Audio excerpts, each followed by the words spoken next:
Hi, I'm Caitlin Chismore, and I'm honored to speak with Helena Vissing today.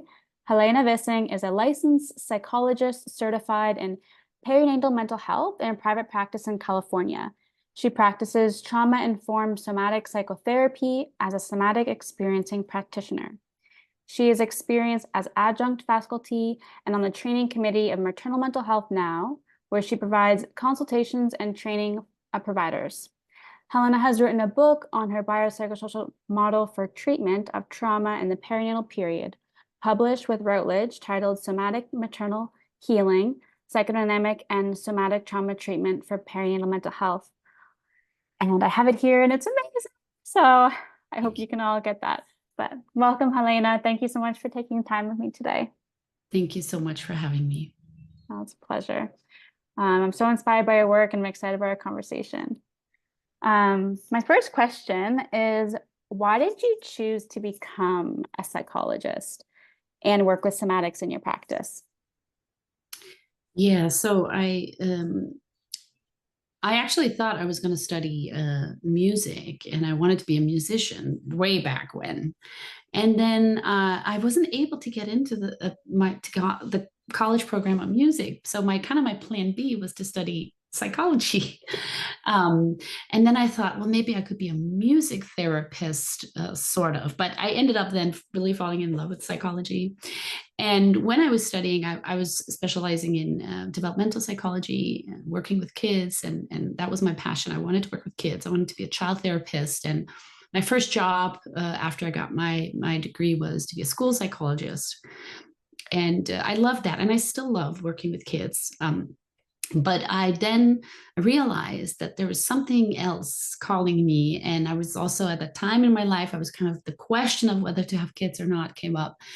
And then I also transitioned from or moved from Denmark to the US. I grew up in Denmark and I moved to the US. And I realized that there's something about like the other side there when you work with kids, which was motherhood and parenthood. And then I fell in love with that area.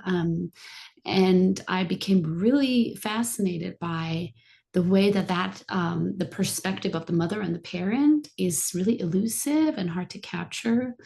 And then I had my own kids, my own transition to motherhood. I had my first kid, and I was also on a personal level really called to that, and I became very passionate about working with mothers and parents, and then the somatic piece came later because I was really passionate about learning about everything about psychology of motherhood and mothers and maternal mental health, perinatal mental health, and also how we support new mothers and what is this thing postpartum depression. And as I was doing that, I realized that there was a gap between that field of like with mothers and then what we know in the big field of psychology of all the different ways we can treat things, especially things like trauma related to that. So I was then able to do somatic training, and I realized that in that world of people doing somatic or body psychotherapy, there were not a lot of people focusing specifically on mothers and that the postpartum transition and what it means and what is postpartum depression. And I was really struck by, I thought that was so weird because it's so intuitive that the whole maternal transition is such a bodily thing, and there's so much going on a bodily level. Um, so that's when I realized that I had to really become part of this, be part of this, like bridging. And I'm seeing that now. My work and also colleagues are really, we're more and more people are working on bringing the somatic approaches into this. And, we're working on it within the professional communities. And we're also seeing a lot of activists and peer support movement and mothers and parents themselves, which is amazing the way that there's like parallel there, and it needs to be, because we need to be working together in this way. Mm-hmm. Thank you for sharing all of that. There's just so many pieces that I could speak to there, but I love how your journey evolved, starting with music and then wanting to work with children and how you saw kind of a gap and get curious with the parents. And I'm interested too in like play therapy and how the parents play that role in the children's experience, obviously. Um, and yeah, um, myself, I did some studying with trauma and somatics, and I found it so interesting that the maternal experience was completely left out. And when I came across your work, it was kind of like an epiphany, like, wow, like this is what's missing kind of. When I did become one myself too, I was like, it is so visceral and different than the like life before that. So yeah, thank you for sharing all that. And for those folks who don't know, what is body psychotherapy or somatics, or nervous system focused psychotherapy? Yeah, so I'll just do a very quick little overview because it's like a huge field and it would take a long time to do it justice. But basically, it's a group of therapies, body psychotherapies or somatic psychotherapy. It's a big group of therapies where the focus is the role of the body, the nervous system, and to really work directly with that level, which means the level of sensations. So this is a field that has developed parallel and integrated with the field of talk therapy. So talk therapy, as we know it, has some 100 years, right? Starting with Freud and so on, and has spread into like countless numbers of different forms of talk therapy. And all the way from the beginning, there were people also starting to look at the body and body work and the working in different way than only on the level of talking. And these two fields have really developed in parallel in really interesting ways, and they integrate, and there's a lot of like discussions and disagreement and agreements and integration back and forth. Today you see, which is also what I do, we see an integration of it, right? So for example, I trained in the modality called somatic experiencing, which is one school of many schools of body psychotherapy, the one developed by Peter Levine. And that is a modality that the way that it's developed, it can very easily be integrated with talk therapy, and it's been done a lot. So I'm, among many therapists who do talk therapy, but we integrate somatic experiencing in that, right? We make use of that. But somatic experiencing is also a modality that can be used for a lot of other professionals, right? So it's not just for mental health professionals. We see anything from body workers, physiotherapists, OTs. When I did my somatic experiencing training, I was training with a wide range of professionals. Like we had nurses, we had emergency, like ambulance professionals, yoga instructors, like you name it, right? Like there's so many different jobs where you can integrate these modalities. And then there are body psychotherapy modalities that are more directed towards in the setting of psychotherapy, right? So it's a very big field, body psychotherapy. There's also it does have some roots or influences from before modern psychology, of course. So think of the wider background of healing traditions, spiritual traditions, dance movement, massages, shamanic work, collective work, indigenous forms of knowing. So obviously, a lot of that, like we know, goes back to that, right? It's not like it was the body psychotherapy only 100 years ago that invented working with these things. Of course not. So a lot of different streams and backgrounds influence this, and it took a while for a lot of the talk therapy to really to embrace this integration fully. Now it's become much more integrated and talked about. There's also now much more research that really shows it. I mean, a lot of this research about somatic techniques, we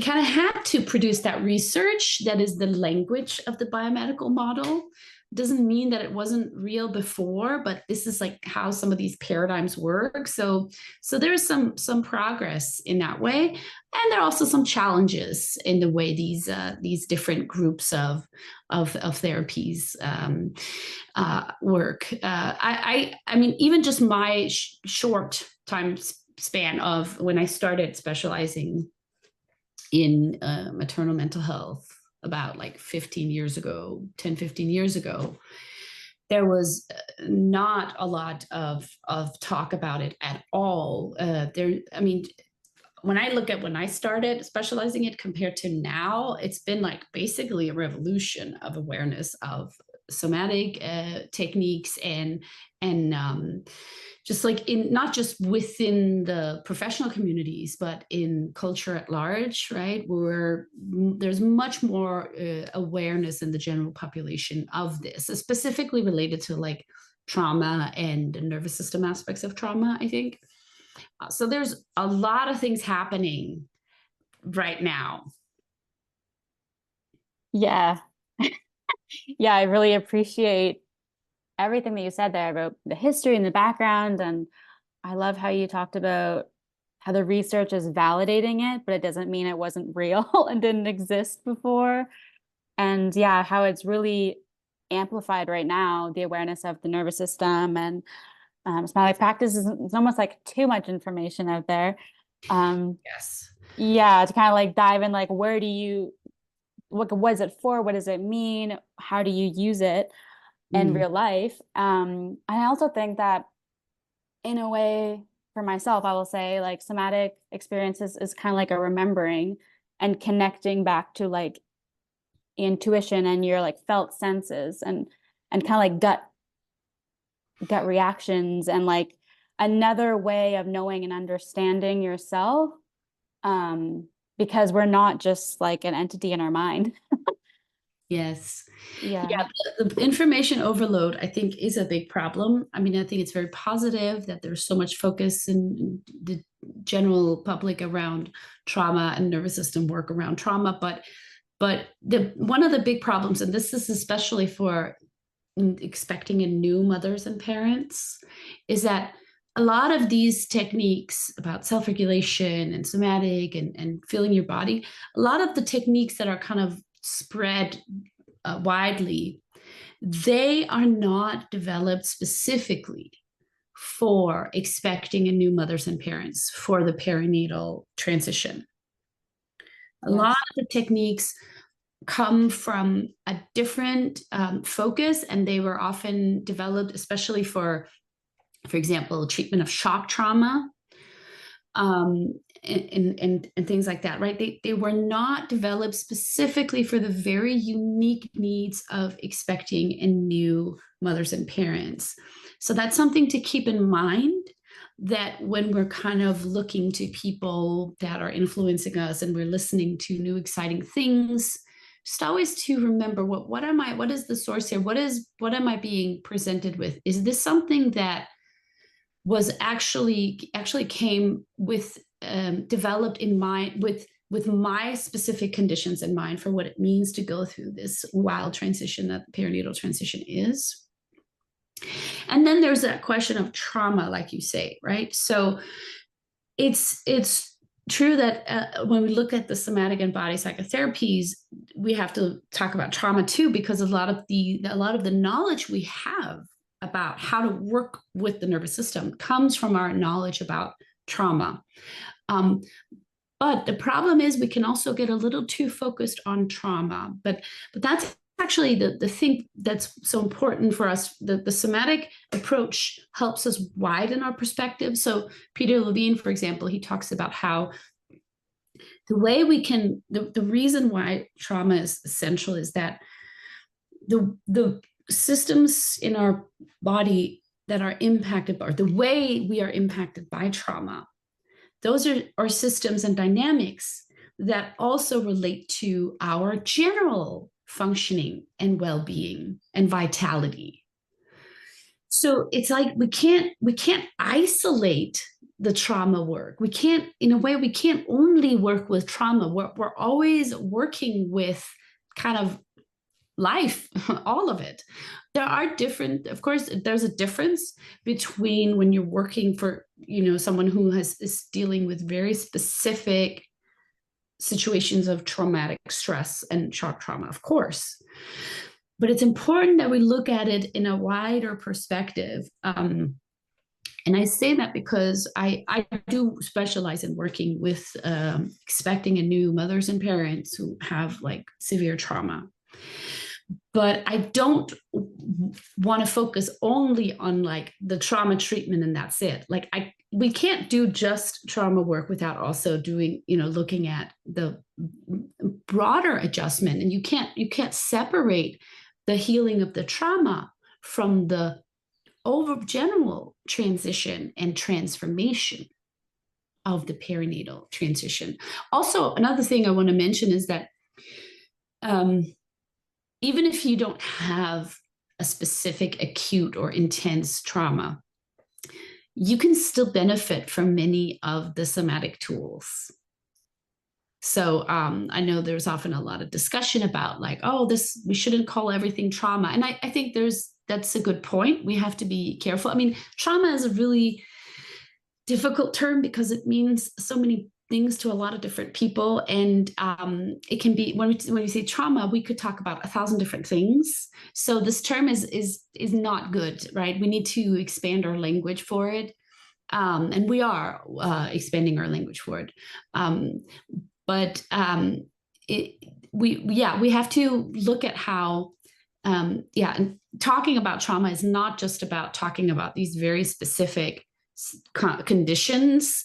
It must be seen in that wider context. I mean, a lot of the formal biomedical research historically about trauma is very dominated by the PTSD diagnosis. And we know that is just one particular form of trauma and presentation of it among many. But our whole understanding of trauma is still very locked into this. We're only now like fully beginning to unpack this very limiting way of thinking of trauma. Yes. Oh my gosh. So important. Everything you said is so important. I love the context that it exists within that you talked about at the beginning and like widening your capacity with somatic work. And like, the word trauma, how it's really overused and kind of misunderstood in many ways. And in some ways it also, diving into what trauma is for me, helped me like understand things more too, how there can be like the little t trauma or the big T trauma that people kind of like name, which probably is problematic too, to separate those. And but it is interesting, like especially the capacity angle as a parent. If you don't look at your experience, your own childhood and everything, like you have to look at the capacity that you're coming in at, right? And then is totally kind of like changed when you become a parent in some ways.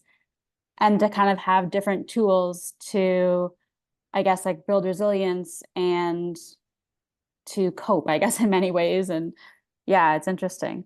I think it's Gabor Mate that says it's not what happened to you, but it's happened inside of you as a result of what happened to you as trauma. And that really resonated with me in the sense of like, someone could have the same experience, but not everyone has the same outcome in their psychology and everything because of that experience, right? Yes, so amazing. So I was gonna, so you can speak. Yeah, and what's so unique about the perinatal transition is that it's a transition where you have these massive shifts on the biological, on the psychological, on the social level, and the spiritual level. It's really like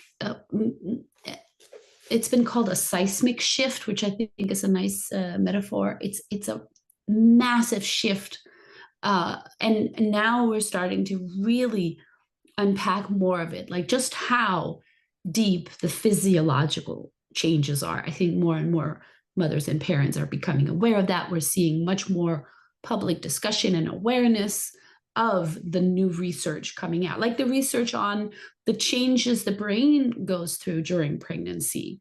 That's a pretty young area of research that's just starting out, and we're gonna see much more of that, like neuroscience focusing on the way pregnancy and postpartum actually changes your brain, really specializes it. It's really remarkable.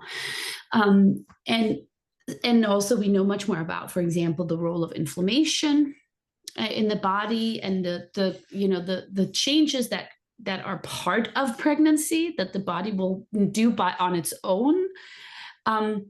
But how that interacts with our reactions to stress and accumulated stress throughout the lifespan. And then we also know much more about, we're talking much more about on the systemic, social, societal levels, cultural levels, things going on there, about these different cultural rules about what is mothering, what is good mothering, and all of that. Mothering is not done like just in private, in isolation. That's actually been this idea that's been perpetuated, this message that, oh no, mothering is like a private thing. And it's like, no, it's not. It's part of our wider societal, cultural, historical situation that we're all part of in wherever we are living in the world. And all this new information and insight we're getting in all these different areas, different paradigms, we're starting to really connect it and integrate it and use it to think deeper, right? So a lot of this information is not going to help us if we just keep it in isolation, right? We need to constantly be looking at the way that the new insights and research data from the different fields are then going to interact and dialogue and argue and impact each other, making us ask more questions and look at new connections. So this is what's sometimes called like a biopsychosocial way of thinking. This is the approach that I work from. I discovered the book, and maybe you've heard about the book called Matrescence by Lucy Jones. Yeah, I love it. I have it here too. Yes. And it was such a delight to discover her book and read it, and I connected with her. So she's kind of working from the same approach, right? She's also doing this biopsychosocial exploration. I mean, she's not a mental health professional. She's a journalist, but she's like an investigative journalist, and she's written a lot about ecology. And then she writes about her own experience. So it's also that memoir approach, right? And she's done a lot of research and talked to a lot of researchers and theorists and specialists and experts. And she writes in this very beautiful, poetic way about how to understand all these pieces of new information coming from different paradigms and how we can bring them together. So I, of course, was like, it was so wonderful to read a book that's a different genre of book, but we're coming from the same kind of philosophical perspective, I think. And this is what we're seeing so much, right? It's not just within the professional world that we're doing that, like people out there, activists, mothers, parents, people writing memoirs, people doing their own, like, for example, investigative journalism, are doing this more and more and more. Which is good. And it can also sometimes be a bit overwhelming to sort through all of this. I think for me, the most important of all of this is to, and I would love to, like, I want to repeat it as often as I can in as many ways as possible, the message of the hope for healing. Because a lot of this information is daunting and can feel like, oh, we are so vulnerable, and why would I want to have a baby when that's going to expose me to all these risks, and it's going to be so hard on my mental health, on my emotional health, on my social life, and all the things, like, can be really overwhelming.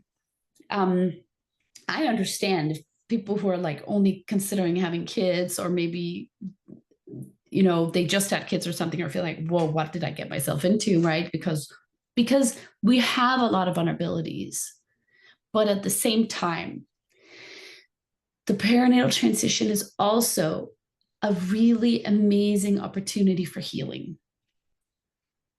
There is something really unique about this transition, where even as it's a lot of strain and overwhelm, and yes, there are risks of experiencing either a new kind of trauma or a reactivation of previous trauma or both at the same time. When you go through this transformation, you will get an opportunity to heal through things in really unique ways. For example, things related to attachment, relationship stuff that's really hard, wounds or trauma, whatever you call it, can really be worked through in a new way. Or, for example, say you have issues with like body image and discomfort with your body, not feeling good in your body. We know, sadly, that's very, very common for a lot of people today in this time we're living in with like digital media that we grew up with. And it might seem like, whoa, if I had a baby, like that would be the worst. That would not help me in terms of my relationship to my body. But actually, the thing is, the transition to motherhood or parenthood can actually become an amazing opportunity to heal through your relationship with your body, and to eventually come out through it and find a whole new way of relating to your body. It's not easy at all, especially not if you had a rough transition, if you dealt with, say, fertility struggles, or you had a difficult delivery, or you had a difficult postpartum time. It's not easy, but it is possible. And that's kind of my calling and my passion, is to work with people of like, this is possible. It is possible to heal, because it is possible to actually develop a new relationship where you kind of, maybe you had all these like negative beliefs around bodies, your own bodies, things like that. And in a way, you're going to be reworking through everything you believe about yourself and your body. And then you can kind of build up a whole new belief set about bodies that are much more compassionate. Yeah, I'm feeling a bit emotional. That was really resonated with me. Um, it seems that there's a misconception that you feel like you need to be healed before you become a parent. But it opens up gateways that you didn't even know were there. Yeah. You know, and completely kind of turns everything on its head. Yeah, I love that. The hope for healing, and that is a new opportunity to heal everything that hasn't been healed, and whole new parts of yourself that you still uncovering.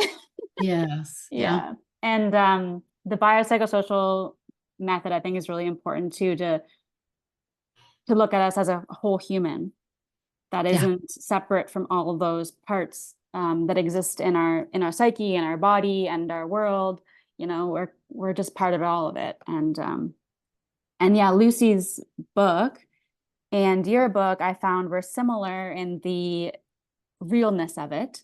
Very different read, but yeah, Lucy's is very like raw, and you're kind of like, yes, thank you for saying these things. And you both have very like researched as well. And I'm excited to speak to Lucy eventually as well in these conversations. But yeah, that hope for healing definitely resonates, and I really appreciate you mentioning that. And I'm just gonna try not to cry this rest of the conversation. But Yeah, you get yeah. emotional about it, right? Because it goes really, really deep. It's very tender. It's very vulnerable. That feeling, like you say, of that, I know a lot of people have, of like, I need to be healed and fixed before I can have a child. And we see that a lot. And I can understand it. I can understand this feeling of like, I think it's a reflective of a good awareness, like to have that awareness of like, whoa, how I am going to be, what I'm carrying with me is going to impact my child. So I need to be aware of that, right? I think it's actually reflective of a healthy self-awareness. And I also think it does make sense to say, well, what do I need to do to become more ready for having kids, right? Of course, that makes sense. But then it's all about the balance, right? Because it's all about that, those parts there. And then if it turns into, I am like not good enough and I'm hurt, damaged, I'm never going to be, good enough. I need to somehow miraculously be perfectly healed before I could even have a child. And the thing is that for so many people, the healing comes in their transition to motherhood and parenthood. Like that's the transformation. It's almost like the people talk about how it's the way that they are called into the healing work. And in a way that's really beautiful. There's something beautiful in that, right? Like imagine, also I'm thinking, if we're very concerned about our child's perspective. Imagine that kind of the acknowledgement of like, to be born, and like the person who gave birth to you was like, giving birth to you fueled my healing. It became my calling to heal myself. It became my calling to work through stuff. Like that's pretty beautiful. That's a pretty beautiful expression of love, right? And we know that, I mean, that would mean a lot for a child to grow up with that. I also think that sometimes some of that anxiety about, oh, I need to be healed before I can have a baby, I think that relates to these very unrealistic expectations that we put on mothers and parents today. We are living in a time historically, there's a lot of amazing literature looking at the history of these ideologies around parenting and mothering, and to see how it's changed over time. And we're living in a time when it's at an all-time high, at least in certain parts of the world. I'm talking from my kind of sphere of like, I'm based in the US, European American culture. This enormous pressure is all over, and it's also talked a lot about, like, how do we resist it? What do we do with it? The pressure that you're supposed to be perfect, in the way that it's all on the mother, kind of like, well, if you have some of your own issues, right, and you pass it on to the kid, there's so much mother blaming in that way, even though we know that so many things that our kids are exposed to are related to bigger systemic factors that the individual mother or father or parent have like zero control over. This is where I just want to mention, because I talk about integrating from different perspectives, right? The somatic is also a big part of it, where we can learn to feel at home in our bodies, which is really a big deal. And then there's also another thing I integrate a lot and I draw from is something called matricentric feminism, which is the field of feminism that is specific to mothers and mothering. The term was coined by Andrea O'Reilly, a Canadian researcher, an amazing scholar and activist. The kind of activism piece of matricentric feminism is something called feminist or empowered mothering, which is this way of like, if believing that mothering can be empowering. Like, yes, there are many ways that mothers and parents are oppressed and discriminated against, but mothering can be empowering, and it can be a way of creating social change and resisting dynamics that are oppressive, like the ways mothers are discriminated, right? So it's this belief, and the reason why there's both like feminist and empowered mothering is that you can be a feminist and be like, I'm a feminist, this is how I'm going to mother, in alignment of that. But not everyone identifies as a feminist. But you can still mother in a way that you feel is empowering to you, without being a feminist, right? So it's like all feminist mothering is empowered mothering, but not all empowered mothering is feminist mothering, if that makes sense, right? And that's just important because the whole thing is that we cannot like label someone, right? We cannot say, well, that, if someone they don't identify as feminist because they might have a lot of different reasons for mothering the way they are mothering. And it can still be something that's like an act of resistance against the way that these cultural expectations on mothers are unfair and unrealistic, like a way of pushing back. Mm-hmm. Yeah. Yeah, I like the empowered mothering and metrocentric feminism. Because it is different innately, and I guess everyone has a different lens depending on their own upbringing and their own culture and everything about what a mother is. And I think it's kind of like coming out of the shadows now in the sense of like what the the extent of mothering, I guess, and the different terminologies and everything to understand it more, which is incredible. Um, yes, there's just so much to that. The empowered feminist empowered mothering connects with the somatic. So Mhm. that's what is important, is that we don't see it. It's not separate, right? So doing, somatic work, which for the perinatal transition, it's much more slowed down than when you do somatic work for other situations in life. It's about really slowing down. It's about really focusing on the realities of mothering and parenting, being pregnant, having a baby, maybe you're feeding, however you're feeding, breastfeeding, and the realities of having little kids, a newborn or little kids.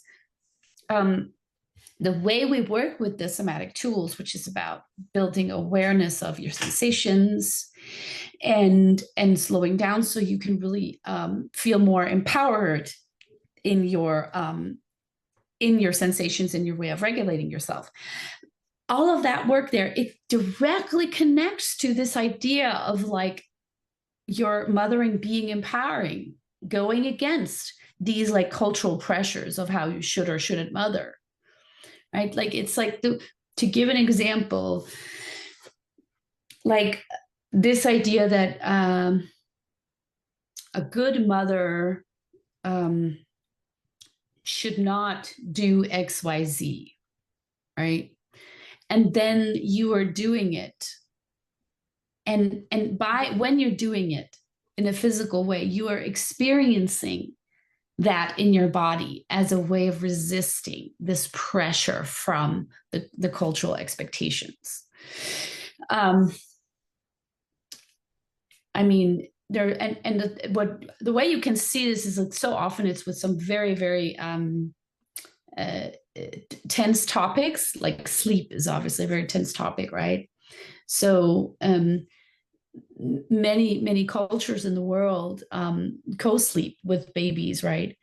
There's lots of debates about safety and all that, but whatever someone is choosing to do, also based on their own culture, whenever you're going against like anything you do when you mother, certainly with sleep, you can find someone who would say, no, that's not the right thing to do, that's bad mothering. And by then doing it still, you're kind of you're doing it and experiencing that your own authority in that you have the agency in that. It's not that it's so simple that we're always just like saying, oh, I'm just doing it my way, that's it. Like that, obviously it's not that simple. That's the thing. It's a struggle. It's such a struggle to constantly kind of navigate, okay, what is it I want to do that feels good to me, and what is the kind of expectations and pressures from society. And sometimes the things from society and the expectations are also good and necessary, but then it always comes with an added side of something that's not healthy, right? So it's a constant struggle. It's really hard, right? But the main thing is that the mother, the parent, is the authority of that back and forth and figuring out for themselves, because we know that in order to be a mother, and you need to feel a sense of confidence. You need to feel that you are discovering what works for you with in your own situation, with your own cultural background. Of course, you're going to be taking in different perspectives and ideas and guidelines and all that information, but ultimately you're going to have to sort through all of that yourself and find your own way of doing it. And the problem is if the culture, the surrounding culture, thinks that they can provide an objective answer to everything coming from the outside, like, oh, there are guidelines for it. That's not like there's so many different ways of mothering. Mm-hmm. And it's something that we need to feel, also on a bodily level, feel how it feels good for us the way we're doing it. Yeah. Yeah, because the disconnect when you sense that you something that you should be doing and that good mother approach, then it can add on to the mental load of like shame and guilt. And so you're suggesting more of an internal awareness and like a body approach to understanding and deepening that confidence and agency for yourself and making choices for yourself and your family that feel right for you, separate Yes. from cultural expectations and pressures. Yeah, because I think all new parents, new mothers and parents are going to feel like, how do I know if I'm doing it right, if I'm being a good mother? How do I know that, right? And that's a big question that you're going to have to discover as you go along. It's a lot of trial and error. It takes time. That's why it's a big transition. And that's very anxiety provoking and also really hard because the work of it is so intense. So intense to care for babies. I know I'm stating the obvious, but it's so intense. So how are you going to find out? How are you going to know if you're doing it right or well? I think your body will tell you.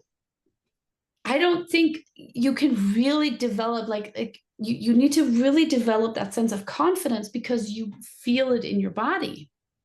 And that's why we often see, if new parents, new mothers are being kind of told or forced to or coerced to or to do certain things, and it's just not working for them. And there might be like, well, this is what I need to do because this is what I'm supposed to do.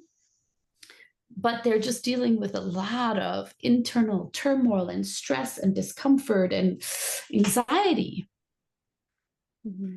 because it's just not working for them. And that's the thing. I think we need to really acknowledge that voice or the authority of that inner sense of your body. What is your body telling you? And also sometimes you're trying things, right? I work with a lot of new moms, new parents, and they're trying things in the first postpartum year. We're trying this, is this working?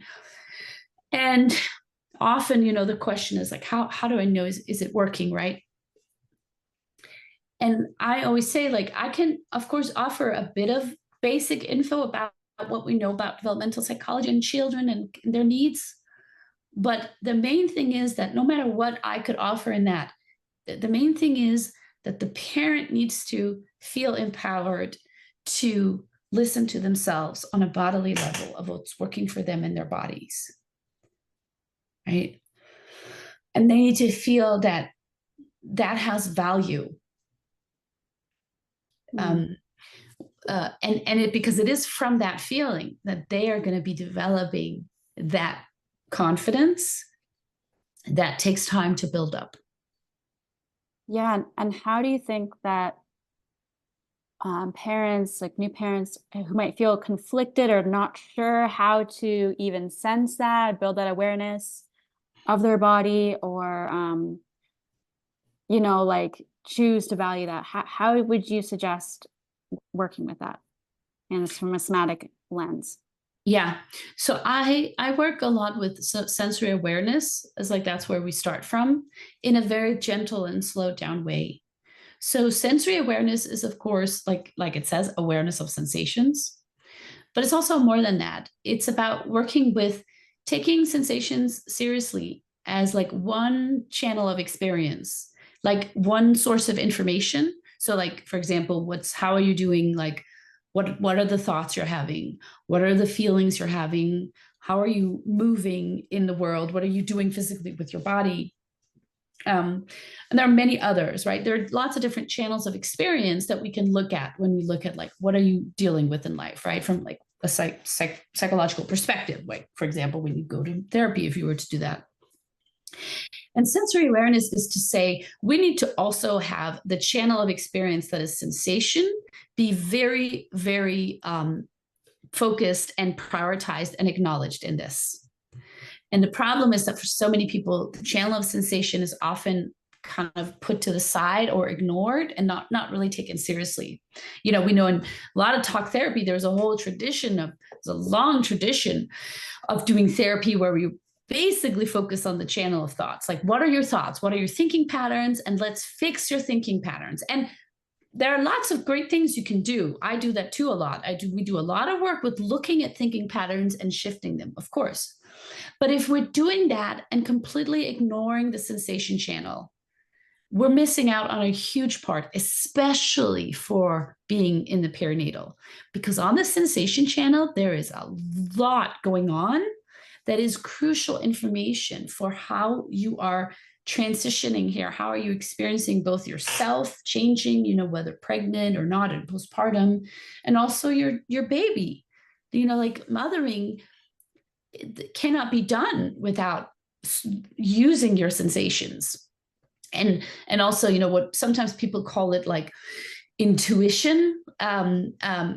But it's basically related to sensations. And that's because your nervous system, when you have a baby, right, your nervous system is going to be so wired and sensitive to what's going on with the baby, of course. So your nervous system is actually really undergoing a transformation when you have a baby. So that's why it becomes extra important to focus on what's going on the sensation channel. For some people, it's the first time in their life that they're really starting to pay attention to that because they haven't had to in the same way. And now suddenly they're dealing with all these sensations going on. Like taking care of a baby, it's like fumbling in the dark, right? A newborn.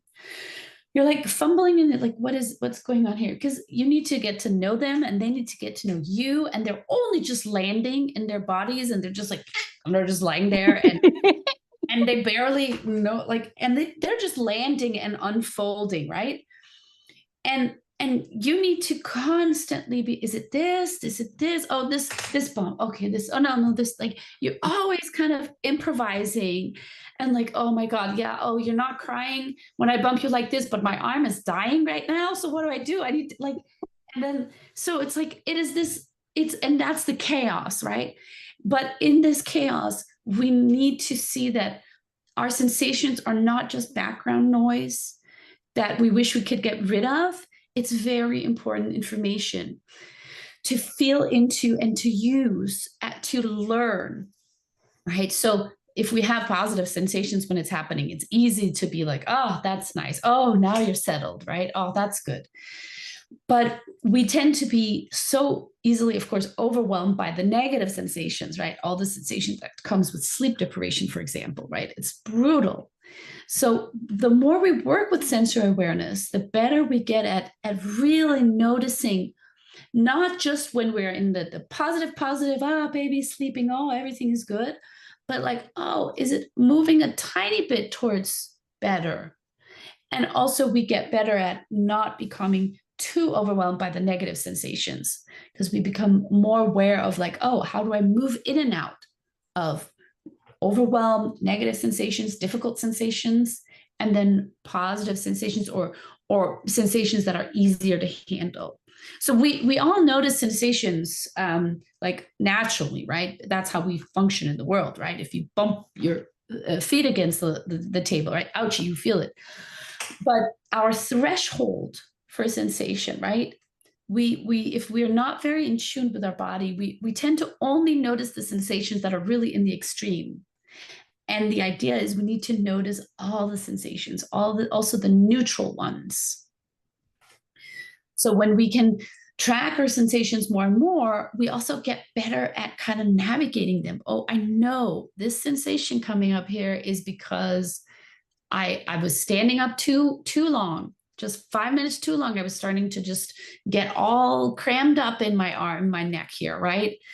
that I know that's the sensation that's telling me I'm getting right into my red zone here, pushing myself too much. Because when you're a parent, you're going to be pushed constantly, and you need to really know, when am I getting pushed too much, and I need to kind of, okay, we need to do something here. Time out. What can we do? What can we do? Right? The more we can practice tracking those signs, the better we get at catching it before we get too far into like being so overwhelmed that it gets really, really hard to recover from. Mm-hmm.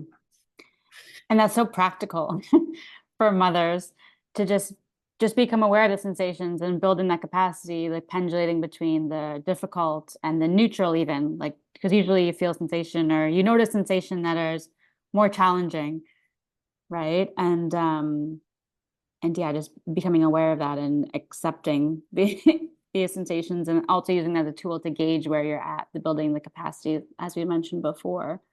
Mm. And it helps Yeah, with the overwhelm of, yeah. I yeah. think also I work a lot with sensory awareness of like the back and forth and the like the relationship, where, because I think it's so natural for us. If we have a baby, we're so focused on the baby, right? How's the baby doing? How's the baby? What's going on? The baby. And it can be hard for us to pause and notice, how are we actually feeling in our own bodies ourselves. And just to help be very gently reminded to be like, it's okay for you also to notice your own body and your own bodily needs. Mm. um, that's okay. Because we tend to kind of forget ourselves sometimes, right? Because we're so, especially also if we had a history of like a lot of stress in life, different forms of stress, or if we've had people who kind of taught us that, like, it's good if you forget yourself so you can serve others, or, you know, for all kinds of different ways, related to kind of traumatic imprints or oppressive, discriminatory dynamics in the world, right? We've been taught that it's good to don't register yourself too much, right? Because then of course that's going to come up again, and it's going to be an act of resisting that, to saying, no, I'm going to take my own sensations seriously. They matter just as much. Yes. Wow.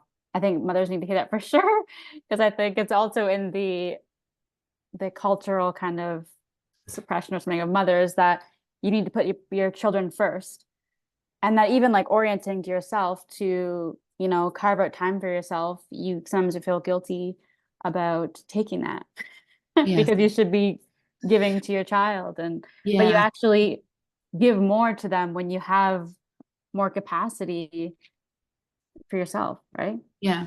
The guilt. Oh yeah. Mom guilt is such a huge part. One of the things is that guilt is often something that comes with like a lot of thinking and thoughts and like beliefs or inner critic, or and even if there's not it's like a feeling of like, guilt doesn't come with a feeling of being relaxed, right? Like guilt will, like, there's a thinking level of guilt and then the physical level of guilt, like, which could be a lot of things for different people. For some it's like a shutdown, like, oh, they don't like, or some it's like they tense up, right? So all our thoughts in that way always have like a corresponding physical state.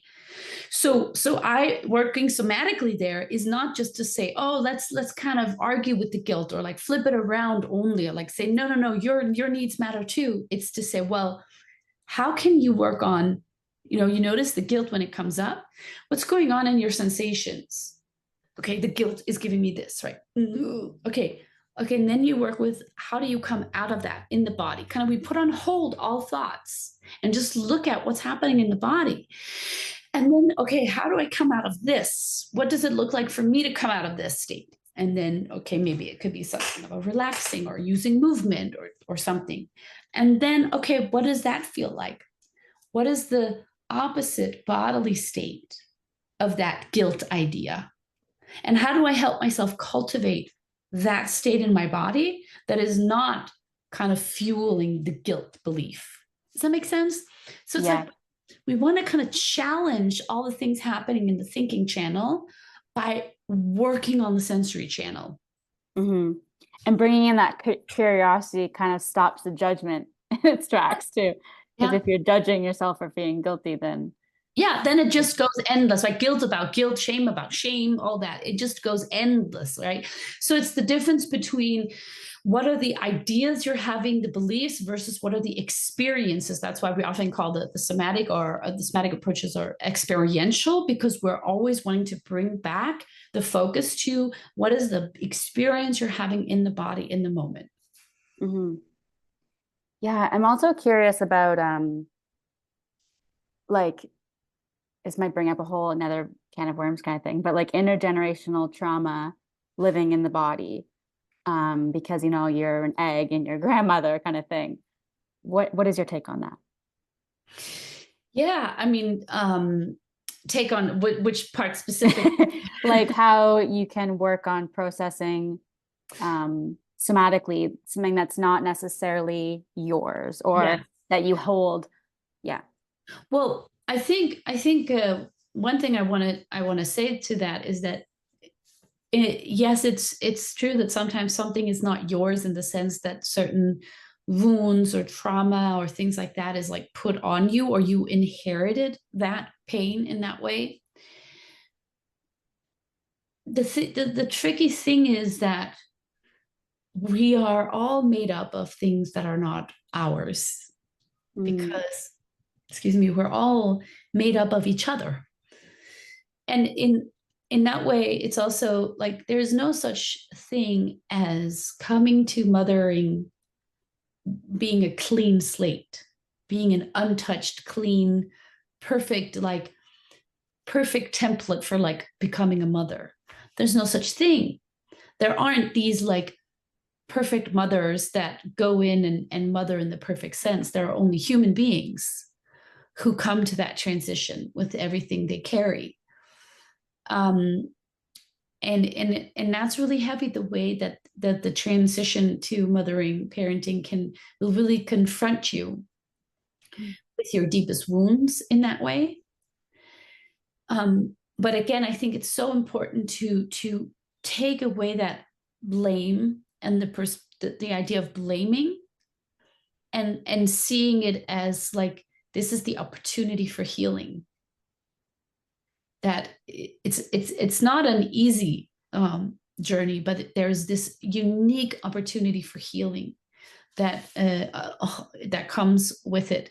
Um, it's also hard because I think when we talk about healing from intergenerational trauma, it's like we have this hope that we could heal perfectly. And the problem is you can't heal so much that you heal away your ties to your lineage, your ancestry, right? mm, That's not really possible. You can't undo the fact of who you are in your lineage, right? mhm, So it's, I think what's so important when we talk about intergenerational is to really look at this idea we also have about individuals being isolated. And if we're going to heal intergenerational trauma, we can't come from it from the perspective of healing being something that's only happening for the individual. That healing is going to be happening in connection with others, right? It's relational. yeah, that was the most perfect poetic response that I could have imagined. Um, I love the idea that we're all part of each other and that we can't unheal the lineage that ties us. Um, and like this, you can't really, yeah, heal into perfection type thing. That's a really important message. And it also, yeah, thank you. I'm like at a loss for words. That was so beautiful. Yeah, of So course, there's yeah, so much in this. We could spend a whole go on day talking forever. about all of this, but I know you also Yeah, have a lot more conversations with some amazing people that you'll yeah. be doing. Yeah, thank you so much for this conversation. It has been really impactful for me personally, and I know it will for many mothers and um, just really good messages for the world, I think, and for parents. So I really appreciate your time, and I will share like links to your work in the description. including your book. And is there anything else that you want to share with mothers, final words, or any upcoming offerings that you would like to share? No, I would just repeat again that you know,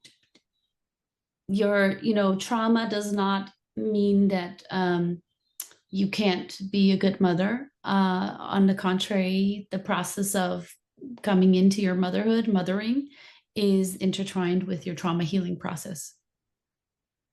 Mm-hmm. Oh, so beautiful. I feel like I need to have a good cry over this because it was so meaningful. Thank you so much for your time, My Helena. pleasure. My pleasure. Mm.